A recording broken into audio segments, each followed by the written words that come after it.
Allez, c'est parti. Aujourd'hui, on plonge au cœur d'un paradoxe absolument fascinant tiré du nouvel humanisme qu'on appelle aussi le siloïsme. Dans cette analyse, on va essayer de décrypter une véritable énigme. Pourquoi, dans notre monde moderne qui va à 100 à l'heure, le transcendant, le sacré, nous semble-t-il si souvent complètement invisible? La question est simple, mais vraiment profonde. Pourquoi est-ce qu'on ne peut pas voir ce fameux transcendant? Notre vie de tous les jours peut parfois sembler, vide de tout sens sacré, presque désenchantée, on est d'accord. Mais et si ce sentiment de vide n'était pas du tout lié à l'absence du sacré? Et si au fond, rien ne manquait à l'appel? Section 1. Le paradoxe du sacré. Bon, entrons dans le vif du sujet. L'idée de base ici, c'est que si on n'arrive pas à percevoir ou à enregistrer ce sacré, ce n'est pas parce qu'il a disparu. C'est exactement l'inverse. C'est à cause de son omniprésence. En fait, quand la transcendance inonde absolument tout ce qui existe, notre esprit humain ne peut tout simplement plus la découper. On ne peut pas l'isoler ou l'observer comme on le ferait avec un objet posé sur une table. Le sacré n'est pas absent, il est littéralement partout, tout le temps. Section 2, la conscience cherche des contrastes. Pour bien saisir ça, il faut regarder comment fonctionne notre propre psychologie. Selon le siloïsme, notre conscience est toujours active et elle fonctionne par ce qu'on appelle l'intentionnalité. En gros, elle cherche en permanence un objet précis à agripper.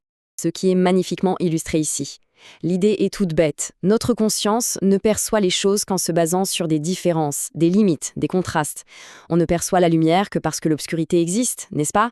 On ne remarque un son que parce qu'on connaît le silence. Notre cerveau a absolument besoin de cette dualité pour fonctionner. Et c'est là qu'on touche au point crucial.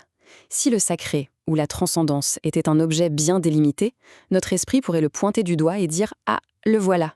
Mais si absolument tout est transcendance, il n'y a plus de fond, il n'y a plus de toile de fond sur laquelle faire ressortir cette figure. Il manque le contraste. Et sans cet arrière-plan, la mécanique ordinaire de notre conscience échoue complètement à le capter. Section 3, l'œil qui cherche à regarder. C'est dans ce paysage intérieur que se dissout totalement la frontière entre le sacré et le profane. On a tellement l'habitude de chercher le divin ou la force comme une chose extérieure à nous, avec les mêmes catégories que celles qu'on utilise pour trouver nos clés de voiture. Ce concept détruit complètement cette fameuse dualité. Si la transcendance est la substance même de la réalité et de notre esprit, alors l'observateur et l'observé sont la même manifestation lumineuse. C'est impossible de percevoir le sacré de l'extérieur comme une chose séparée, parce que celui qui cherche et la chose qu'il cherche sont faits exactement de la même matière. Prenons cette analogie sur la vision. Elle est incroyablement puissante. Tenter de percevoir la transcendance avec notre conscience habituelle, c'est exactement comme si l'œil essayait de se regarder lui-même, directement, sans aucun miroir. C'est mécaniquement impossible. L'instrument qui essaie de voir fait partie intégrante de la chose qu'il essaie de voir. Section 4, le vide comme plénitude. Ça nous amène à un concept fascinant de la discipline mentale du siloïsme.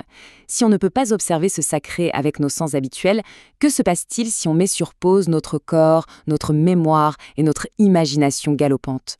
C'est ce qu'on appelle le vide mental. Un terme très souvent mal compris d'ailleurs. Pour simplifier, ce n'est surtout pas un gouffre terrifiant ou un grand trou noir. Pas du tout. C'est juste un espace où la force peut circuler sans rencontrer de résistance. On l'atteint simplement en faisant taire notre bruit interne. C'est comme nettoyer la friture sur une vieille radio pour enfin capter un espace de liberté infinie. Ce qui est vital ici, c'est le changement de perspective. Pour notre esprit de tous les jours, ce vide ressemble au néant, à une absence totale de perception. Mais dans cette philosophie, c'est au contraire une plénitude absolue. Si on ne perçoit rien de spécifique, ce n'est pas parce qu'il n'y a rien, c'est parce qu'on fait soudainement un avec le processus évolutif lui-même. Dans cette plénitude, le moi séparé disparaît. Le transcendant n'est plus vu comme une sorte d'entité magique qui flotterait dans les nuages, mais plutôt comme la direction même de l'évolution de l'univers. Le sacré ne s'enregistre plus de l'extérieur, il fusionne complètement avec l'expérience qu'on est en train de vivre. Section 5, l'autre comme infini. Bon, il est grand temps de redescendre de ces hautes sphères philosophiques et de revenir à notre quotidien. Comment est-ce qu'on applique cette immense théorie, là, tous les jours, dans la vraie vie? La réponse est aussi simple que percutante. Si tout est sacré, la seule vraie façon de s'en rendre compte, c'est d'observer nos interactions avec les expressions vivantes autour de nous. L'être humain qui se tient juste là, en face de nous, c'est l'expression vivante et palpitante de cette transcendance. Et ça passe par des choses ultra banales. Écouter vraiment ce voisin qui râle et qui est frustré. Faire preuve d'une véritable patience dans les embouteillages insupportables du matin. Répondre à un conflit en essayant sincèrement de se réconcilier. Traiter l'autre comme un véritable tunnel vers l'infini. Ça transforme une théorie abstraite en une compassion bien concrète et en action. Donc, pour résumer les étapes de cette philosophie pour notre quotidien, 1. On arrête de chercher un objet mystique à l'extérieur. 2. On pratique ce qu'on appelle l'action valide. Et 3.